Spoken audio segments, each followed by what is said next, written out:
So last lesson, we looked at the equation for momentum and we looked at different symbols that are associated in this equation, P equals mv.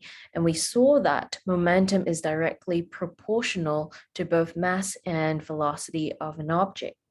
So if I really have to explain the concept of momentum, every single moving object has a property called momentum, and we can quantify it in terms of how hard it is to change the motion of an object. So motion refers to, is it moving or is it stopped?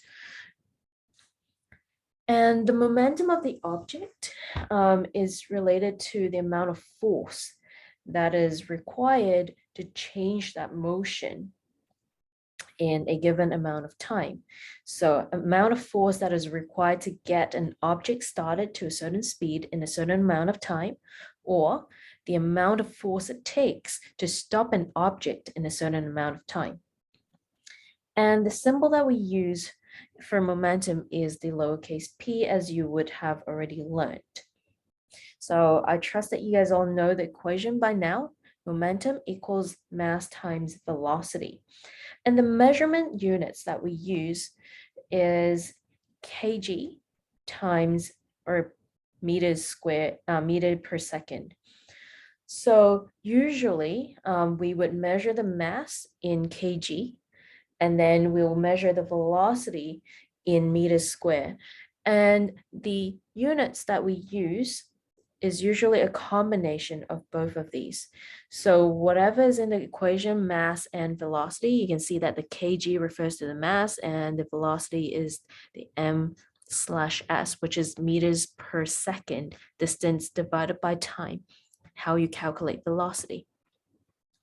If you, this is usually what we use. However, if we have mass being measured in a different measurement unit, for example, you're measuring it in grams, you could also change it to grams meters per second. Now, let's come back to the questions that was being asked last lesson. And this is right here. I want you to pause the video and calculate the amount of momentum of each of these vehicles and now determine which vehicle is harder to stop. And I want you to show your workings, and then I want you to compare and cross-check your answers with the people in your breakout room.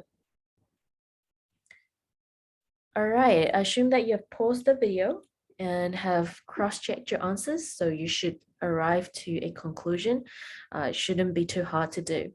Next bit is I want you to pause the video again and do these 3 practice questions.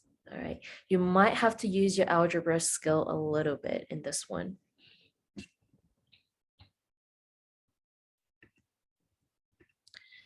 Okay, now I'm gonna share my screen with you and go through how you work things out. So here we go. The first question that you had was kicking the ball and wanting to know the velocity of the ball when it travels. So in the question, we saw that the mass of the ball is this, and then momentum is this, velocity is something that we don't know, and we want to find out. So using the equation, you would substitute all of these values in. So substitute P with this number. So that's why I've written it here on the left-hand side of the equation.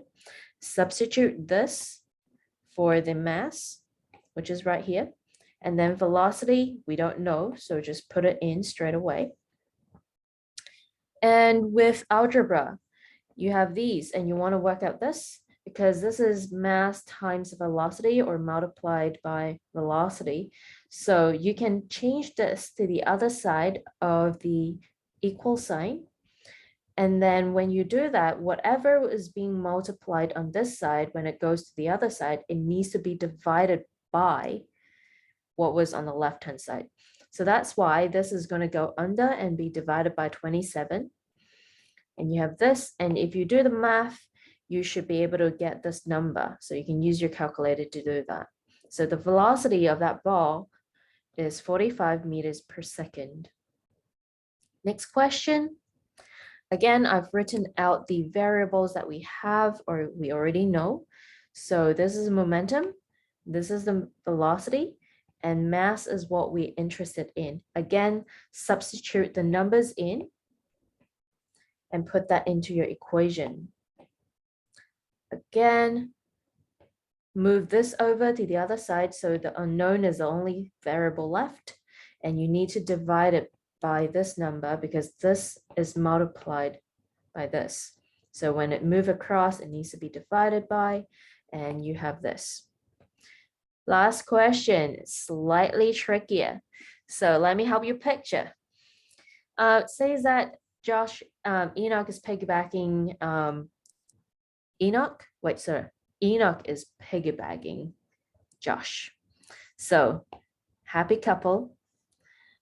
The momentum of these two people is this. The velocity of these two is this. And then the mass is something that we don't know and we want to know. So I know we wanted to find out the mass of Josh, but with the information given, at this point, we were able to only find out the combined mass of these two. And so again, you would substitute the number into your equation and then do your dividing, and then you'll get a total mass of 114. Now, from the previous question, you knew that this is the weight, or this is the mass of Enoch. And so therefore, if you do the math, them adding up together is 114. You can just use 114, use it to minus 58 kg, which is the mass of Enoch. And you're going to arrive at Josh's mass, which is 56 kgs. So that's it.